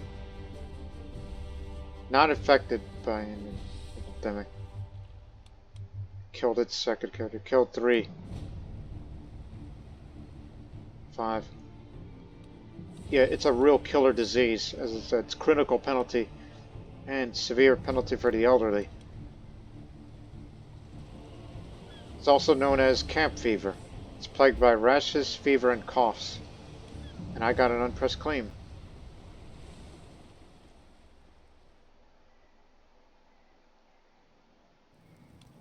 It seems it's only affecting the, one would think, trade ports throughout the Gold Coast. As I had to meditate to think about some reflection on all that. Yeah. Improved relations. Nice.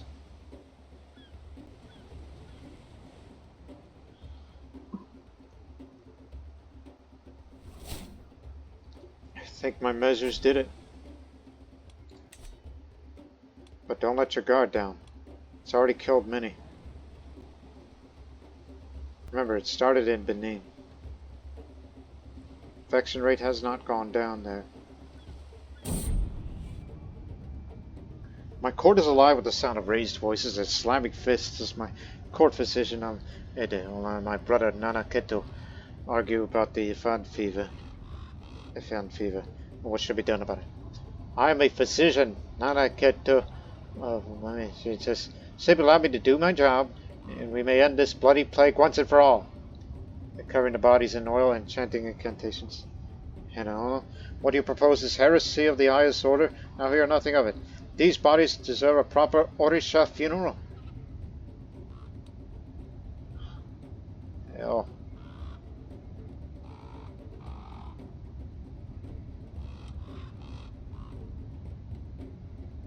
Well, I'll say we must not defile these bodies. I'll get piety for this. I can't do the other option because I'm zealous. Don't want to gain stress. Again, role-playing a character as a religious man. That's who he is.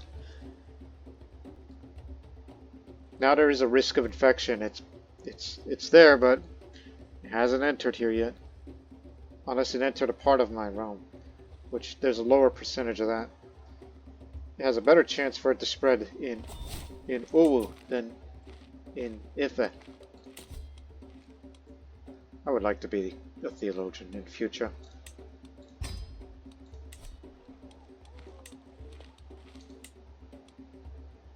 Spread all the way over there even.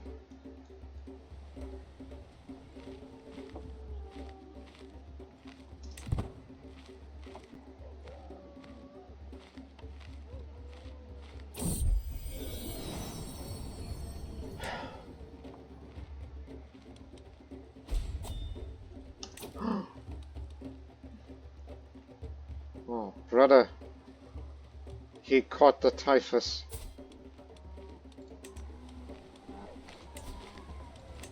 He was in the middle of it. You see how this map is grayed out a bit? That's where the disease is. This is where it began. They did isolate the capital and had census policies. If you do get caught by that disease, you didn't isolate the capital, you secluded, you didn't isolate it.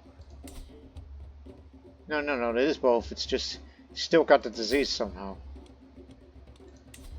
He was my best chancellor ever.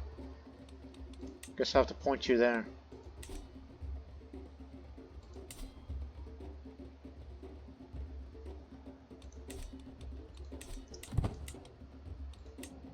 Keep looking.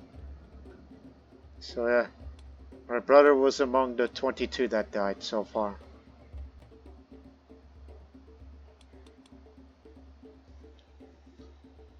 I'm glad she came here and then made the decision to just isolate, seclude before it gets worse.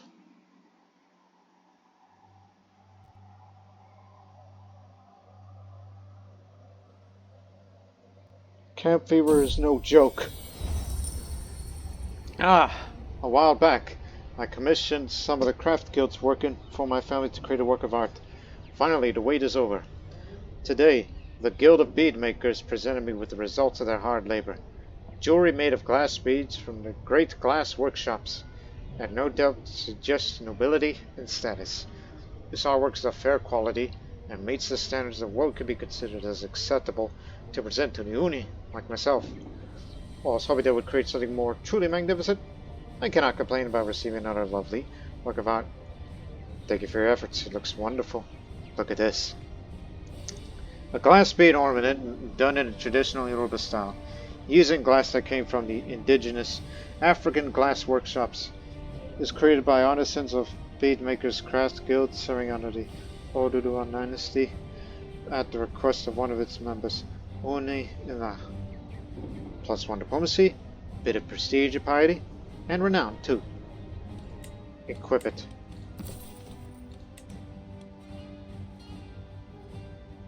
You can have another one of these in future. If there is going to be a future.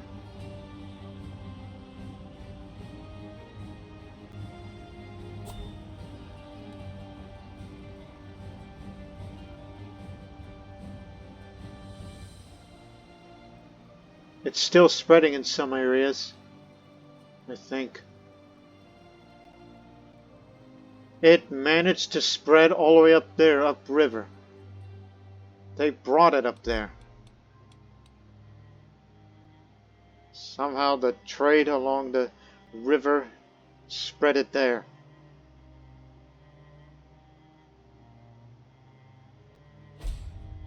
Is that even a... Or is that a separate disease? No, no, this is a separate disease. Never mind. It's typhus as well, but it's unrelated to this one. Never you mind, I got a little shit scared, so to speak. Benin, ground zero, we could say. Infection rate has not gone down yet. I'm not going to end isolation until we are sure of it.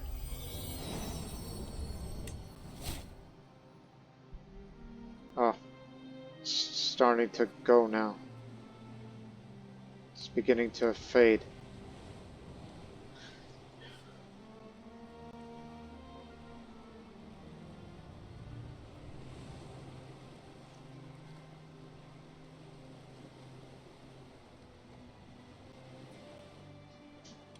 I mean, in some areas like Benin, it had 50%, and over 50%, that's what causes that reduced control, development, decline, and all that. Those over 80, it gets worse.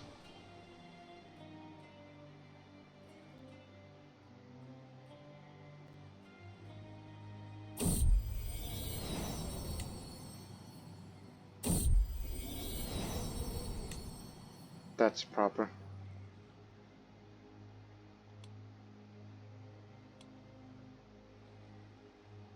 And yes, it's entirely possible for this area that had its infection gone that it can be reinfected, depending on policies and plague resistance. But nothing's ever permanent. 27.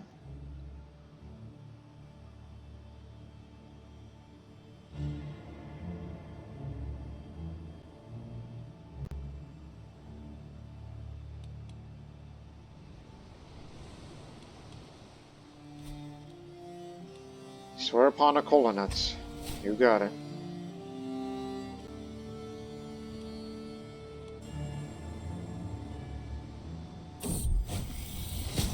I'm just ill. This is not related to that disease. It's okay.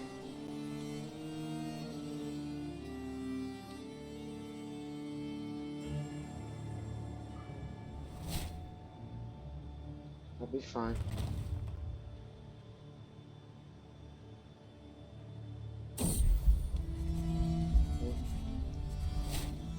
No longer ill.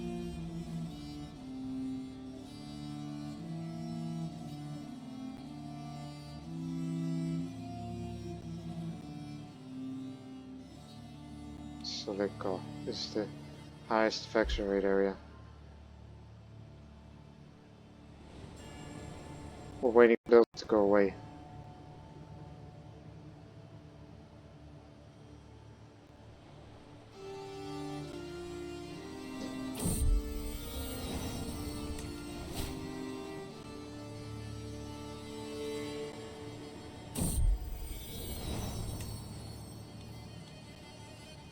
I don't know why I get it from Catholics. The only effect it's going to do is just increase opinion. But yet I have no contact with them based on the geographical location I'm in, so it's irrelevant. So it does get slightly annoying to see that pop up every time.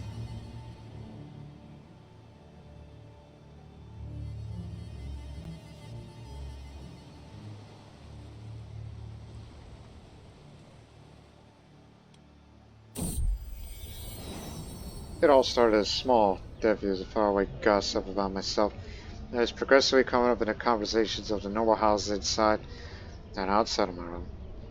Matter of factly, my dynasty has been tainted by the most vile rumors about the integrity of character of its members. Recently, I have been approached by the Immersion that asks for golden order to these rumors to slowly stop. With the mastermind behind the nefarious plot unknown, I must weigh my options.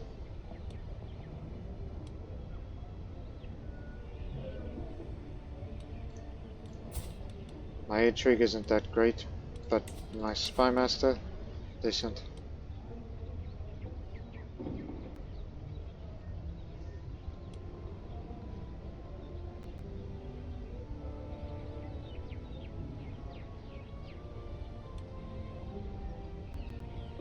Oh, you don't want to have that in your conscience.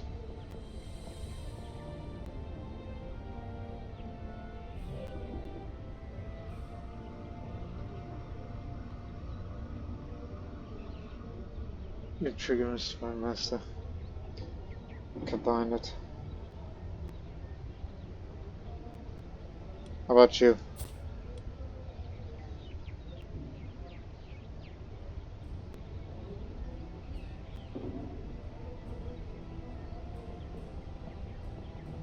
You know, try to uncover the mastermind.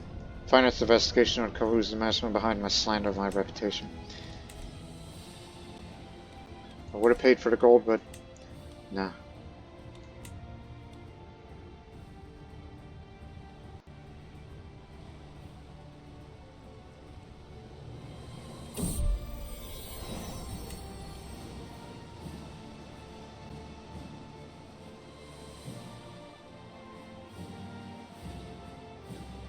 It's gone now, but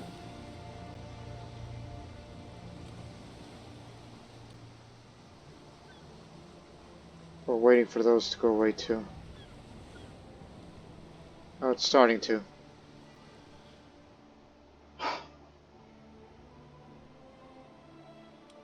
It's fading. After 28 fatalities, one of which was my brother. While his numerous attempts to curry favor have not gone unnoticed, I can't help but feel irritated by none. Oh, it's so interesting. If anything, his obsessive desire to impress me and his blundering displays of fabricated affection have only made me dislike him more.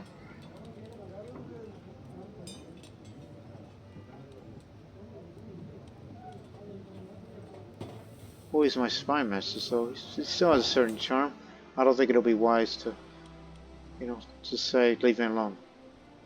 We may have to end the seclusion and isolation. After looking every nook and cranny, after testing the most weird theories, after sending spies to foreign courts, I have a hand of nothing as a result of my search to find a mastermind in evil rooms of my dynasty. Rats! Oh, big loss.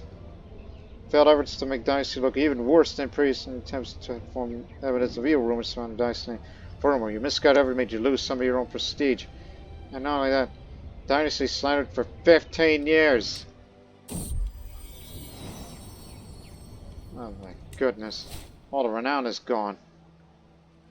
Although the easiest way to get it all back is, well, hang on. Finally, the plague has left the realm, and we must take this as an opportunity to rise from the chaos left in this week. Now we emerge from the wreckage of the old world. It's time to consider the new. We must spare no expense to rebuild. I'm willing to spend the gold to have every single county of mine to have a major disease recovered for the next 5 years.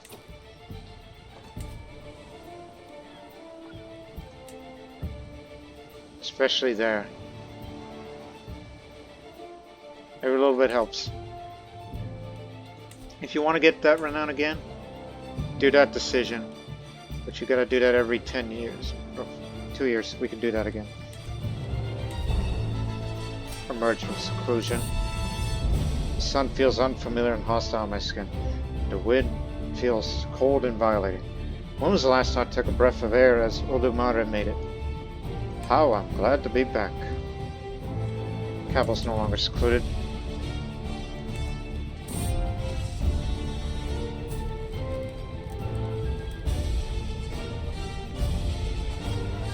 Come on in.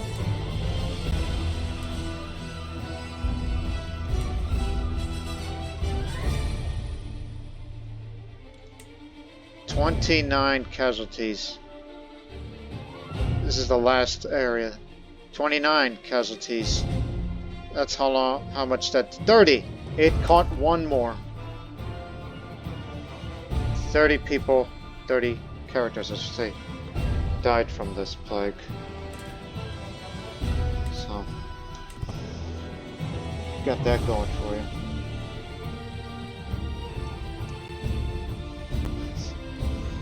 So that's what basically this series is going to be like, and for future playthroughs, the occasional outbreaks of disease. And I didn't think there would be one that started here, so close to home. Able to keep development at 6. We'll go back to raiding again in 2 years or so. And in the next episode, we'll be exploring more of this, because I wanted to, if it weren't for that disease, I would have done the New Yam Festival and the Olojo Festival and all that and more. That's what I plan on doing. I'll end the episode of January. So raiding will be returning in the next episode and to gain more money in order to get ready to, you know, go organize, you know, another thing just to get that renown back. So it's pretty easy to get renown during this. And before you even think about raiding, you should also get yourself a jungle specialist. But at least you have a dynasty legacy. That increases the chance of a Trans-Saharan merchant that spawns in the court. Which I'll talk a little bit more about the Trans-Saharan trade thing, for those unfamiliar. Also, stop swaying. You swayed him enough. Okay, so we will end the episode on a note. So we got plenty of money, but it's going to be spent on a few other things. Or so. But nevertheless, I'll be a devoted servant soon, because of all this great piety, in which you should also divine charity. Every little bit helps. So, again, we hope you people have enjoyed this very first episode of this new series of Crusader Kings 3, which would definitely take up the rest of July, into August, and probably into September. I'm not expecting it to make it a very long series, because I don't have too much in the way of major goals in mind. It's just something that's really fascinating to explore on this part of the world that hardly anybody knows about, particularly Europeans and Americans who may not be that knowledgeable in this culture or in this religion and such. So, we'll see you in the next episode. But until then, so long for now.